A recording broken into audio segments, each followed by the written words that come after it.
โอ้ยไม่ไหวแล้วมังเอิญสมีฮอราวสวัสดีทุกคนครับนี่ก็เชียบร้านกันรอเราเต้ามายงชิดครับเนี่ยลูกสวยๆงามๆทั้งนั้นเลย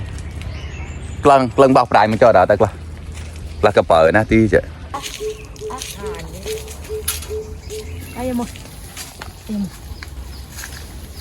ขโมดปลายงกว่าหมดเยอะมากเลย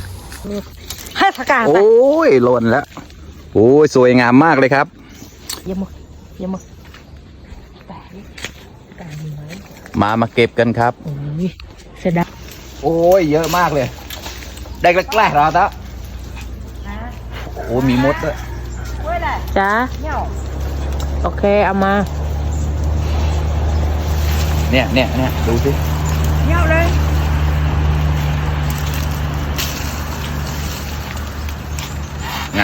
งามโอ้ยขโมยทอด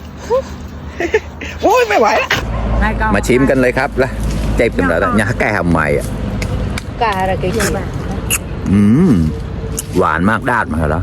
ไอตอนดอกกว่าจะได้ห้าเลยเนาะมุกปูตอนในเช้าจะไปพบบอกเช็คกันในดอกปูก็ได้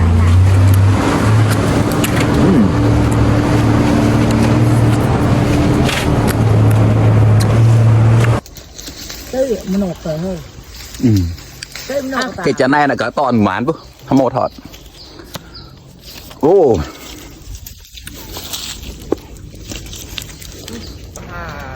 ตื้อตาแต่เด็กแกล้ตอนหนุกบ่อยขโมยทอด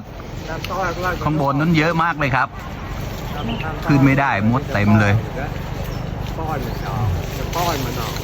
เนาะก็เขาได้ไม่ต้อมเลยก็สอบเลยเบะยอใบตอกไปมองป้อนมาตกลามาตุกอเนี่ยมาได้สอบแล้วมันก็น่าแกหาก็มันเกยตอนปอยตอนมันนะมองเขาเมานะแหละมันเกยใหญ่ๆแสง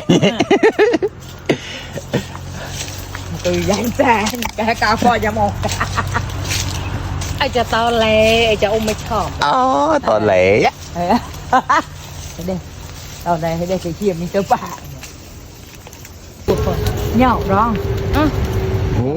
ยเก่งมากผู้ชายปีนเลยครับหวานตอนนั้นเหรอตอนเตี้ยตาเด็กๆกล้า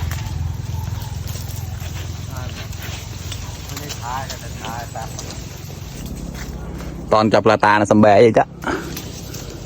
โอ้ยสวยงามมาน้ำอาดำลงเป็นต้นเธอดีเอามือน้องล่อเนี่ยใช่มือมองป่วยมาจับปลาตาไอ้ต่อมาโอ้แต่ตอนนี้แม่มาก่อนเดินนี่เป้าตาขโมยเล็กหลานเดินนี่เป้าตาตัวนี้เป้าต้องขับลายอะไรต้องขับลายก็อุปโลงน้อยๆก็คล่องก็โอ้ยเนี้ยบ้าไหมโอ้ยสวยงามสดจากต้นนะครับหลัดเหลาแค่ไหนเราตะดันเน่าเด็กก็ได้รอต้อนแต่นี้อยู่ถ้าต้มจะหาแต่เดี๋ยวต้มว่าเลยมาปะกว่าเดี๋ยวต้มมองโอ้ยเนี่ยเดี๋ยวเขาเดินก็เบตตะก้อกับเขาเพิ่มสูงวะใจแค่เราตะพอแล้วครับลงแล้ว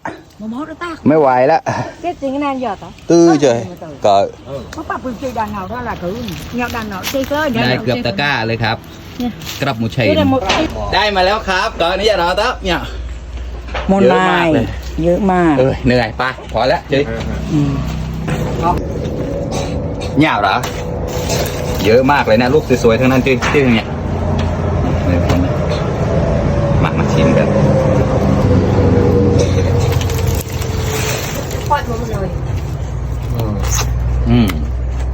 หวานมากจากนะ